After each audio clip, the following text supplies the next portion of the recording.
जय हिंद दोस्तों, मैं Kavita Singh Drishyam IAS YouTube channel पर आप सभी का स्वागत है। और आज मैं भारत के भूगोल में एक नया लेक्चर आपके लिए लेकर के आई हूं, जिसका नाम है भारत के भौतिक प्रदेश, जिसे हम फिजिकल रीजन ऑफ इंडिया भी कहते हैं। ठीक है दोस्तों, तो आज हम इसके बारे में जानेंगे। मैंने आपको पिछले लेक्चर्स में भारत की भूगर्भीय संरचना के बारे में बताया था, यानी कि भारत की संपूर्ण चट्टानों के बारे में आपको बताया था। ठीक है दोस्तों, तो भूगर्भीय संरचना आपको पता है कि अलग अलग है हमारे भारत में, और इसी वजह से उनके भौतिक लक्षण भी अलग अलग है। तो इतनी विविधता और इतनी विभिन्नता होने के कारण ही इसको हम अलग अलग तरीके से देखते हैं, यानी कि कह सकते हैं कि हमारे भारत में जो संरचनाएं हैं चट्टानों की, वो कैसी है, अलग अलग हैं। चलिए इनके बारे में हम थोड़ा सा पढ़ लेते हैं कि कैसी हैं। देखिए, हमारे भारत में जो पर्वत है, पहाड़ियां हैं, पठार है, मैदान है, इन अलग अलग प्रकार की संरचनाओं को आपने देखा होगा। अब ये हमारे भारत में कितने कितने परसेंट, यानी कि कितनी कितनी मात्रा में पाई जाती हैं, इसके बारे में हम थोड़ा जानेंगे। देखिए, पर्वत जो है हमारे भारत देश में वो 10.6%, यानी कि 10.6% लगभग पाए जाते हैं। ठीक है, पहाड़ियां, उसके बाद पहाड़ियां देखेंगे तो पहाड़ियां आपकी 18.5% के नियर अबाउट पाई जाती है, यानी कि 18.5% के आसपास हमें पहाड़ियां देखने को मिलेंगी। उसके बाद भारत में पठार कितने पाए जाते हैं दोस्तों? तो पठार पाए जाते हैं 27.7% के आसपास, यानी कि 27.7% नियर अबाउट। फिर देखेंगे हम मैदान। मैदान हमारे यहाँ पर 43.2% के आसपास पाए जाते हैं, यानी कि 43.2% के आसपास। तो दोस्तों, ये जो सारी की सारी संरचनाएं हैं, ये जो सारी की सारी आपको भारत के अंदर जितने भी भूगर्भीय संरचनाएं आपको दिखाई दे रही हैं, इनको हम उच्चावच कहते हैं दोस्तों। क्या कहते हैं? उच्चावच। अब उच्चावच क्या है, क्या चीज होती है उच्चावच? उच्चावच का अर्थ होता है ऊंचे नीचे या उबड़ खाबड़ मैदान, या उबड़ खाबड़ धरातल, या फिर ऊंचे नीचे धरातल, इसको हम कह सकते हैं। देखिए, मैं आपको एक संरचना बना करके दिखाती हूँ।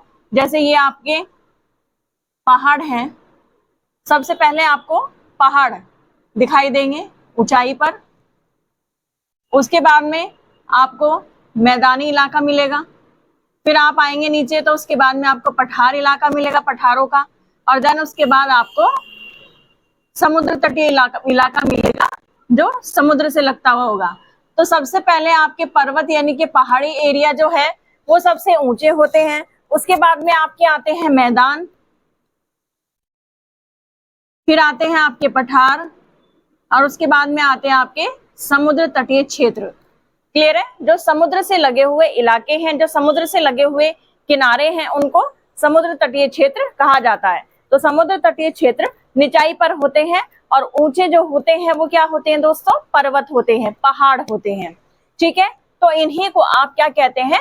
उच्चावच कहते हैं। यही आपकी उच्चावच की संरचना है। ठीक है दोस्तों, अब हम बात करते हैं कि इन भारत के भौतिक प्रदेशों को कितने भागों में विभाजित किया गया है, क्योंकि भारत के जो भौतिक प्रदेश जो हैं उनको अलग अलग तरीके से समझाया है भारत के भूगोल में। और उनको कैसे समझाया, चलिए आइए हम आगे पढ़ते हैं। तो इनको 4 भौतिक प्रदेशों में डिवाइड किया गया है। कितने प्रदेशों में? 4 भौतिक प्रदेशों में डिवाइड किया है। ठीक है, अब कौन कौन से हैं वो 4 भौतिक प्रदेश? तो सबसे पहले हम बात करते हैं उत्तर का पर्वतीय क्षेत्र। उत्तर में क्या मिलेंगे हमें? पर्वत मिलेंगे दोस्तों। ठीक है, फिर हम पढ़ेंगे प्रायद्वीपीय पठार के बारे में। प्रायद्वीपीय पठार में आपका आ जाएगा दक्कन का पठार, जिसे हम दक्कन ट्रैप के नाम से भी जानते हैं। उसके बाद में हम उत्तर भारत का विशाल मैदान पढ़ेंगे दोस्तों। उत्तर भारत के विशाल मैदान में आपके सिंधु, गंगा और ब्रह्मपुत्र, इनके मैदान आ जाएंगे दोस्तों। क्लियर है? सिंधु का मैदान, गंगा का मैदान हम इसमें पढ़ेंगे, और ब्रह्मपुत्र का मैदान हम इस टॉपिक में कवर करेंगे। फिर उसके बाद हम तटवर्ती मैदानों के बारे में बात करेंगे। तटवर्ती मैदानों के बारे में, यानी कि जो समुद्र तट से लगते हुए जो राज्य हैं, जो क्षेत्र है, उनके बारे में हम पढ़ेंगे। फिर हम पढ़ेंगे द्वीपीय भागों के बारे में। द्वीपीय भाग यानी कि जो समुद्र के अंदर जो टापू होते हैं बने हुए, जो हमारे भारतीय क्षेत्र हैं, जैसे कि आपका अंडमान निकोबार द्वीप समूह है, आपका लक्षद्वीप समूह है, इन सब के बारे में हम जानकारी करेंगे। ठीक है, इसके बाद अब हमें इन चारों भौतिक प्रदेशों में सबसे पहले जो आपका दिया गया है पॉइंट, उसको समझने की कोशिश करेंगे और इसको थोड़ा सा हम डिटेल में जानेंगे। तो पहला आपका क्या है, उत्तर का पर्वतीय क्षेत्र। ठीक है, चलिए अब हम उत्तर का पर्वतीय क्षेत्र समझने का प्रयास करते हैं। उत्तर के पर्वतीय क्षेत्र के बारे में सबसे पहले हम उसकी विशेषताएं जानेंगे, तो हम ज्यादा अच्छे से उत्तर के पर्वतीय क्षेत्र को समझ सकते हैं। देखिए, सबसे पहले हम बात करते हैं कि उत्तर का जो पर्वतीय क्षेत्र है वो कैसा है, उच्च है। उच्च यानी कि ऊंचा है, यानी कि जो पर्वतीय क्षेत्र का जो धरातल है वो कैसा है, ऊंचा है। ठीक है दोस्तों, उसके बाद में हम बात करेंगे कि यहाँ पर जो चोटियां पाई जाती हैं वो कैसी पाई जाती हैं, वो पाई जाती है हिमाच्छादित। हिमाच्छादित का मतलब है हिम से ढकी हुई, यानी कि बर्फ से ढकी हुई आपकी पर्वत चोटियां उत्तर के पर्वतीय क्षेत्र में पाई जाती हैं। ठीक है दोस्तों, अब जैसे बात करते हैं आपके ये जो माउंट एवरेस्ट है आपका, ये भी हिमाच्छादित पर्वत चोटी है। ठीक है, उसके बाद में बात करते हैं कंचनजंगा के बारे में, ये भी आपकी बर्फ से ढकी हुई हिमाच्छादित चोटी है। ठीक है, फिर हम बात करते हैं जो उत्तर का पर्वतीय क्षेत्र है उसका जो धरातल है वो गहरा है, यानी कि यहाँ पर काफी गहरी गहरी खाई पाई जाती हैं। उसके बाद में साथ ही कटाफटा भी है। बिल्कुल दोस्तों, कटाफटा इसलिए है, आपने देखा होगा जब भी आप पहाड़ी क्षेत्र में ट्रेवल करने के लिए जाते हैं तो आपने देखा होगा कि वहां पर जो घर है वो ऊपर नीचे बने हुए होते हैं, एक साथ धरातल पर नहीं होते। जैसे आपको मैदानी इलाकों में कॉलोनियां कटी हुई मिलती हैं और एक साथ एक जैसे घर बने होते हैं, इस तरह का आपको वहां पे पहाड़ी इलाकों में नहीं मिलता। वहां पर अलग अलग ऊपर नीचे घर बने हुए होते हैं। आपने वहां पे खेती करने वाले खेत भी देखे होंगे, वो भी उसके जो धरातल है वो भी आपको छोटे छोटे इलाकों में, छोटे छोटे क्षेत्रों में मिलते हैं, जैसे कि सीढ़ियां होती हैं, सीढ़ी नुमा। तो हम कह सकते हैं कि वहां का जो धरातल है वो कैसा है, कटाफटा है। ठीक है, फिर हम बात करते हैं उत्तर भारत के पर्वतीय क्षेत्र में आपको पूर्वगामी जल प्रवाह देखने को मिलता है। पूर्वगामी जल प्रवाह हम ऐसे समझ सकते हैं कि आपकी जो सिंधु नदी है, आपकी गंगा नदी है और आपकी जो ब्रह्मपुत्र नदियां हैं, जब आपका हिमालय पर्वत नहीं था ये तब भी बह रही थी, और जब आपका हिमालय पर्वत बन गया ये तब भी बहने लग गई। यानी कि अपने पुरानी जो स्थिति थी, यानी कि जिस क्षेत्र में ये बह करके होकर के गुजरती थी, उसी पुराने अपने क्षेत्र को दोबारा से उन्होंने पा लिया और फिर दोबारा से उन्होंने उन पर्वतों को काट काट कर दोबारा से अपना पुराना जल प्रवाह बना लिया। तो हम कह सकते हैं कि यहाँ पर पूर्वगामी यानी कि हिमालय की उत्पत्ति से पहले भी बहने वाली नदियों द्वारा यहाँ पर जल प्रवाह होता था, तो वही आपकी नदियां दोबारा से यहाँ पर बहने लग गई हैं। तो यहाँ पर पूर्वगामी जल प्रवाह होता है। उसके बाद में बात करते हैं कि उत्तर का जो पर्वतीय क्षेत्र है वो उपोष्ण अक्षांश में आता है। उपोष्ण का मतलब होता है जहां पर शीत यानी कि ठंड भी पाई जाती है और उष्ण यानी कि गर्मी भी पाई जाती है। तो इस उत्तर के पर्वतीय क्षेत्र में आपको गर्मी का एहसास भी होगा और सर्दी का एहसास भी होगा। अब कैसे सर्दी का और गर्मी का एहसास होगा, ये कैसे उपोष्ण क्षेत्र में आते हैं? आपको पता होगा कि आपका जो इंडिया है, मान लीजिए मैं आपको चारों दिशाओं के बारे में बता देती हूँ।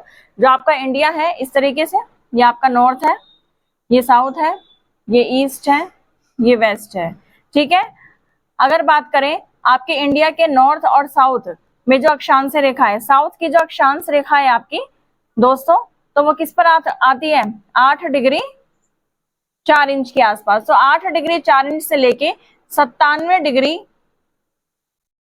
25 इंच तक आपके इंडिया का अक्षांश रेखा स्थित है। तो आपके जो इंडिया को जो अक्षांश रेखा आप देखिए, आपकी जो कर्क रेखा है दोस्तों वो 23.5 डिग्री पर मिलेगी। 23.5 डिग्री अक्षांश रेखा मिलेगी, कर्क रेखा, जो आपके भारत के जस्ट बिल्कुल बीचों बीच होकर के गुजरती है। अब देखिए अक्षांश रेखा तक यानी कि 23.5 डिग्री अक्षांश रेखा तक, कर्क रेखा तक आपकी सूरज की किरणें काफी अच्छी खासी पड़ जाती है, तो यहाँ पर हमें गर्मी भी काफी अच्छी देखने को मिलेगी। लेकिन उसके बाद जो ऊपर जैसे जैसे हमारी अक्षांश रेखा बढ़ती चली जाती है, ठीक है दोस्तों, नॉर्थ की तरफ यानी कि नॉर्थ पोल की तरफ, ध्रुव की तरफ, तो उसी तरीके से धीरे धीरे हमें कैसा मौसम देखने को मिलेगा, ठंडा मौसम, सर्द मौसम देखने के लिए मिलेगा। तो यानी कि यहाँ से जब जो ये कर्क रेखा है इससे लगते हुए जो इलाके हैं अक्षांश रेखा के, वहां हमें उष्ण यानी कि गर्मी का एहसास होगा, और फिर जस्ट उसके ऊपर जैसे जाएंगे तो वहां पर हमें सर्दी यानी कि ठंड का एहसास होगा। तो इसीलिए ये हमारा जो उत्तर का जो पर्वतीय क्षेत्र है वो हमारे उपोष्ण अक्षांश में आता है। ठीक है दोस्तों, चलिए अब हम आगे समझते हैं। यहाँ पर शीतोष्ण सघन वनस्पति पाई जाती है। शीतोष्ण सघन वनस्पति यानी कि जो ठंडे इलाकों में पाई जाने वाली वनस्पति है, जैसे आपके चीड़ के पेड़ हैं, आपके देवदार के पेड़ हैं, ठीक है, क्लियर है, आपके ओक के पेड़ हैं, चेस्टनट के पेड़ हैं, ये सारे के सारे जो वनस्पतियां हैं ये सब आपके शीतोष्ण यानी कि ठंडे इलाकों में पाई जाने वाली वनस्पतियां, ये सबसे ज्यादा मिलती हैं वहां। ठीक है, उसके बाद में हम देखेंगे कि आपका जो ये उत्तर का जो पर्वतीय क्षेत्र है ये पूर्व से लेकर पश्चिम तक कितने किलोमीटर की लंबाई में फैला हुआ है। तो दोस्तों ये पूर्व से लेकर पश्चिम तक आपके 2500 किलोमीटर, लगभग 2500 किलोमीटर की लंबाई में फैला हुआ है। यानी कि यहाँ से यहाँ तक जब हम इन पर्वतमालाओं की लंबाई को नापेंगे तो आपको कितना मिलेगा, 2500 किलोमीटर। उसके बाद में हम अगर चौड़ाई की बात करें तो आपको ये चौड़ाई देखने को मिलेगी 160 से 400 किलोमीटर। और जो आपका जो उत्तर भारत का जो पर्वतीय क्षेत्र है, जब आप इसके उत्तर पश्चिम क्षेत्र में आओगे, यानी कि ये वाला नॉर्थ वाला पार्ट और ये वाला वेस्ट वाला पार्ट, जब आप नॉर्थ वेस्ट यानी कि उत्तर पश्चिम वाले क्षेत्र में आओगे तो यहाँ पर आपको इसकी चौड़ाई ज्यादा देखने के लिए मिलेगी इस तरीके से। तो यहाँ पर आपको लगभग 400 किलोमीटर के आसपास नॉर्थ वेस्ट में, उत्तर पश्चिम में इसकी चौड़ाई मिलेगी उत्तर पर्वतीय क्षेत्र की। उसके बाद में ये संकरा होता चला जाता है, यानी कि जब हम पूर्व की ओर बढ़ते चले जाते हैं, यानी कि आपका जो उत्तर पूर्वी जो क्षेत्र है, उत्तर पूर्वी क्षेत्र यानी कि जो आपका नॉर्थ ईस्ट वाला पार्ट है, जिसमें आपके सिक्किम, अरुणाचल प्रदेश और आपके असम, मेघालय, त्रिपुरा, मिजोरम, नागालैंड, ये सारे 7 सिस्टर्स जो आती हैं आपके, ये आपका नॉर्थ ईस्ट वाला क्षेत्र है। यहाँ तक आते आते आपके उत्तर का जो पर्वतीय क्षेत्र है ये कैसा होता चला जाता है, संकरा होता चला जाता है। इसी वजह से यहाँ पर इसकी चौड़ाई हमें कम देखने को मिलती है। तो हम कह सकते हैं कि यहाँ पर इसकी चौड़ाई लगभग 160 किलोमीटर के आसपास हमें देखने को मिलेगी। ठीक है दोस्तों, चलिए अब हम बात करते हैं इसकी औसत ऊंचाई की, यानी कि यहाँ पर उत्तर के पर्वतीय क्षेत्र में हमें कितने ऊंचे ऊंचे पर्वत दिखाई देते हैं या फिर कितनी ऊंची ऊंची पहाड़ियां हमें यहाँ पे देखने को मिलती है। तो लगभग सभी जगह औसत ऊंचाई जो हमें देखने को मिलेगी वो 600 मीटर के आसपास मिलेगी। कितने मीटर के आसपास दोस्तों, 600 मीटर के आसपास, यानी कि 600 मीटर की ऊंचाई में हमें अपने हिमालय पर्वत देखने को मिलते हैं। ठीक है, देखिए आपका जो दोस्तों पूरा जो एशिया महाद्वीप है, उस पूरे एशिया महाद्वीप में 94 ऊंची ऊंची चोटियां यानी कि पीक, जिसको हम शिखर बोलते हैं, वो हमें देखने के लिए मिलते हैं। ठीक है दोस्तों, एशिया महाद्वीप में 94 ऊंची चोटियां हमें देखने को मिलती हैं और ये लगभग कितने मीटर की होती हैं, आपकी 6500 मीटर के आसपास होती हैं। ठीक है, अब देखिए, अब एशिया महाद्वीप में जो हमें 94 ऊंची चोटियां देखने को मिल रही हैं, अब भारत में आपकी कितनी ऊंची चोटियां हैं, तो भारत में मैं आपको बता दूं दोस्तों, भारत में 92 ऊंची चोटियां हैं, बाकी बची 2 वो एशिया महाद्वीप के दूसरे क्षेत्रों में आती हैं। ठीक है दोस्तों, तो हम देखिए कितने लकी हैं कि हमारे एशिया महाद्वीप में पूरी 94 ऊंची चोटियां हैं और हमारे देश में उन 94 में से 92 ऊंची चोटियां पाई जाती हैं। So we are so lucky. Then उसके बाद हम बात करेंगे कि कितने क्षेत्रफल में फैला हुआ है उत्तर भारत का पर्वतीय क्षेत्र। ये 5 लाख वर्ग किलोमीटर, लगभग 5 लाख वर्ग किलोमीटर क्षेत्र में फैला हुआ है। ठीक है दोस्तों, अब हम इसके आकार के बारे में थोड़ा सा हम बात कर लेते हैं। इसका जो आकार है दोस्तों वो कैसा है, तलवार जैसा है। तलवार यानी कि स्वॉर्ड जैसा। आपने जो तलवार देखी होगी दोस्तों, उसकी जो शेप होती है सेम बिल्कुल इसी तरीके से है, ऐसे इस तरीके से।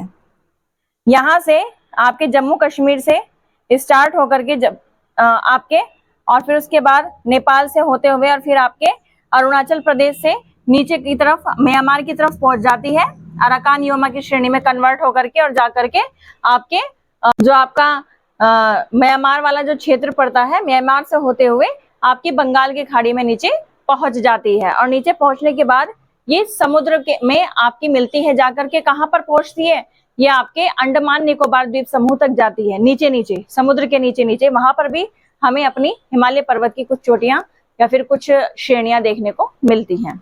ठीक है दोस्तों, चलिए हम अब और भी थोड़ी सी विशेषताएं हैं उनके बारे में हम देखते हैं।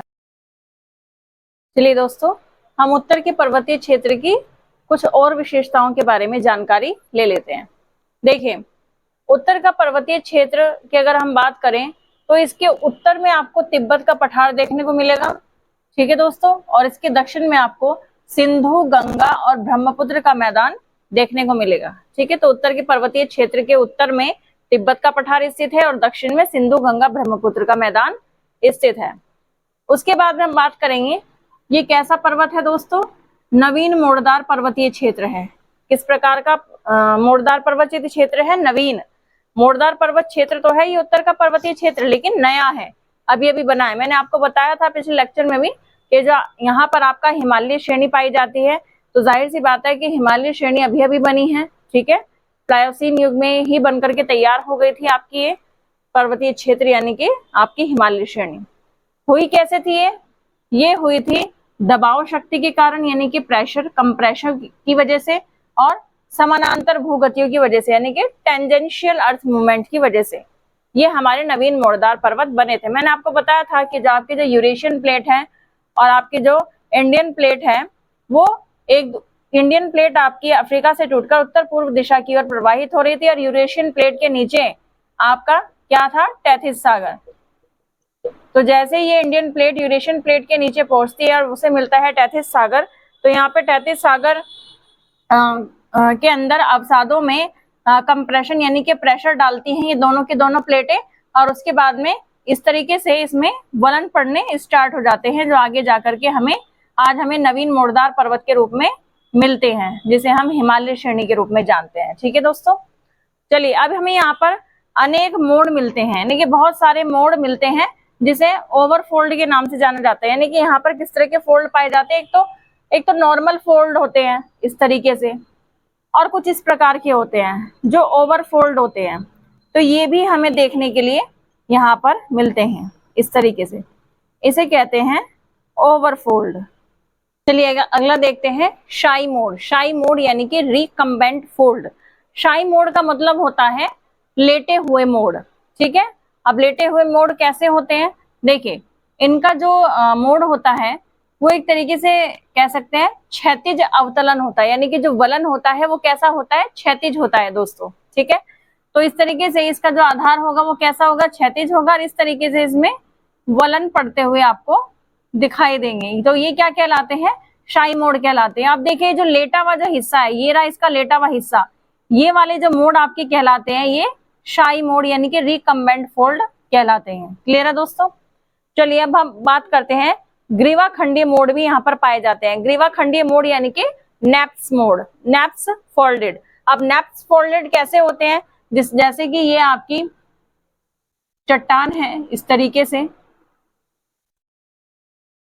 क्या होता है कि ये आपकी चट्टान टूट जाती है, बीच में इसके फोल्ड पड़ जाता है, यानी कि भ्रंश पड़ जाता है, और जैसे ये टूटती है तो ये टूट करके खिसक करके यहां से अलग होकर के दूर चली जाती है, और दूर जाने के बाद जो इसके नजदीक में यहाँ पर कोई भी दूसरी जो चट्टान होती है उसके ऊपर जाकर के फोल्ड हो जाती है इस तरीके से, यानी कि ऊपर चढ़ जाती है। तो इसी को हम क्या, जब ये दूसरी चट्टान के ऊपर चढ़ जाती है यानी कि इसके ऊपर ओवरलैप हो जाती है, तो इसे ही हम क्या कहते हैं? ग्रीवा खंडीय मोड़। यहीं पर बनते हैं आपके ग्रीवा खंडीय मोड़। क्लियर है दोस्तों? ये इस तरीके से यहाँ पर ऐसे ये ग्रीवा खंडीय मोड़ आपको देखने को यहाँ पर मिलेंगे। फिर हम बात करते हैं उल्टी भ्रंशें। उल्टी भ्रंश यानी कि थ्रस्ट फोल्ट हमें यहाँ पर देखने के लिए मिलते हैं। थ्रस्ट फोल्ट कैसे होते हैं दोस्तों? देखिए, थ्रस्ट फोल्ट यानी कि आपकी उल्टी भ्रंशें कुछ इस प्रकार की होती हैं, जैसे कि ये दो चट्टाने हैं, दो नहीं, पहले एक ही चट्टान होती है, लेकिन भी इसमें क्या होता है? भ्रंश पड़ जाता है। भ्रंश पड़ने के बाद जो चट्टान सबसे कमजोर होती है वो ऊपर नहीं चढ़ पाती, और जो चट्टान भारी होती है अपनी हल्की वाली चट्टान के ऊपर चढ़ जाती है, तो इसे ही हम क्या कहते हैं? उल्टी भ्रंशें कहते हैं। तो यहाँ पर हमें कुछ इसी प्रकार के भ्रंश और इसी प्रकार के हमें मोड़ देखने के लिए मिलते हैं, यानी कि उत्तर के पर्वतीय क्षेत्र में हम कह सकते हैं कि हमें काफी सारी चीजें हमें देखने के लिए मिलती हैं मोड़ के रूप में। उसके बाद हम बात करते हैं ढाल की बात। तो इसका जो उत्तर का जो पर्वतीय क्षेत्र है उसका तिब्बत की ओर जो ढाल मिलेगा, तिब्बत के पठार की ओर जो हमें ढाल मिलेगा वो कैसा मिलेगा, नतोदर, जिसे हम कनकेव कहेंगे। कनकेव कैसा होता है दोस्तों, कनकेव होता है आपके धनुष के आकार का। आपने जो ये धनुष देखा होगा ये इस प्रकार का होता है, इस आकार में आपको तिब्बत के पठार की तरफ ढाल मिलेगा उत्तर के पर्वतीय क्षेत्र का। ठीक है दोस्तों, अब बात करते हैं भारत की ओर इसका ढाल कैसा होगा। तो भारत की ओर जो इसका ढाल होगा वो होगा उन्नतोदर की तरह, यानी कि जिसे हम कन्वेक्स के नाम से जानते हैं। कन्वेक्स आपका होता है दोस्तों, जैसे आपने साइंस में पढ़ा होगा, उत्तल लेंस आपके कनकेव अवतल लेंस होते हैं और कन्वेक्स होते हैं आपके उत्तल लेंस। ठीक है, तो उसी तरह की शेप आपको हमें यहाँ पे देखने के लिए मिलेगी। तो हम कह सकते हैं कि जो ये कन्वेक्स है ये कैसा होगा आपका, ये कन्वेक्स आपका कुछ इस प्रकार का होगा, ऐसे, इस टाइप से। ठीक है दोस्तों, तो भारत की ओर जो आपकी उत्तर के पर्वतीय क्षेत्र का जो ढाल आपको देखने के लिए मिलेगा वो किस तरह का होगा, कन्वेक्स की तरह होगा। क्लियर है। अब मैंने आपको ये पहले ही चीज बता दी थी कि उत्तर का जो पर्वतीय क्षेत्र है उसमें जो सबसे इंपॉर्टेंट जो श्रेणी पाई जाती है पर्वत की वो कौन सी होती है, हिमालय श्रेणी। तो हिमालय श्रेणी, ये तो मैंने आपको सारी की सारी उत्तर के पर्वतीय क्षेत्र की विशेषताएं आपको मैंने सब बता दी है। अब हमें हिमालय श्रेणी को बहुत अच्छे से समझना होगा, और हिमालय श्रेणी को समझने के लिए हमारे भारत के हिमालय को समझने से पहले हम इसको क्या करेंगे, इसको 4 भागों में डिवाइड करेंगे हिमालय को, जिसमें आता है आपका ट्रांस हिमालय, महान हिमालय, लघु हिमालय और आपका शिवालिक हिमालय। तो हम अपने नए लेक्चर में इन चारों श्रेणियों के बारे में आपको बताएंगे। ठीक है, तो ट्रांस हिमालय को समझने के लिए आपको थोड़ा सा इंतजार करना पड़ेगा दोस्तों। आज के इस नए लेक्चर में सिर्फ इतना ही। चलिए दोस्तों, आप मेरा चैनल सब्सक्राइब कीजिए, लाइक कीजिए, शेयर कीजिए और कमेंट बॉक्स में मुझे जरूर बताइएगा कि आपको ये लेक्चर कैसा लगा। Thank you so much.